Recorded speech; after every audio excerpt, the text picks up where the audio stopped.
শ্রীমা শিশুদের কথা বলছিলেন, তাদের সরলতার কথা, পবিত্র স্বভাবের কথা।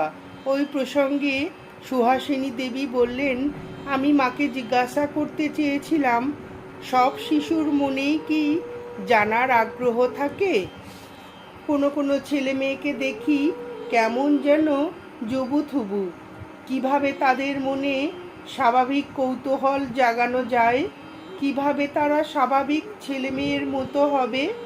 মা হেসে বললেন, সে কি গো, তোমরা মা হয়েছ, আর কিভাবে ছেলে মেয়েদের মনের খবর জানবে তা তোমাদের বলে দিতে হবে। শোনো, ওদের সাথে খুব সহজ সরলভাবে মিশতে হয়, গল্প করতে হয়, ওদের বয়সী ছেলে মেয়েদের সঙ্গে খেলা করতে দিতে হয়, ওদের বেশি বকাঝকা করতে নেই, মারতে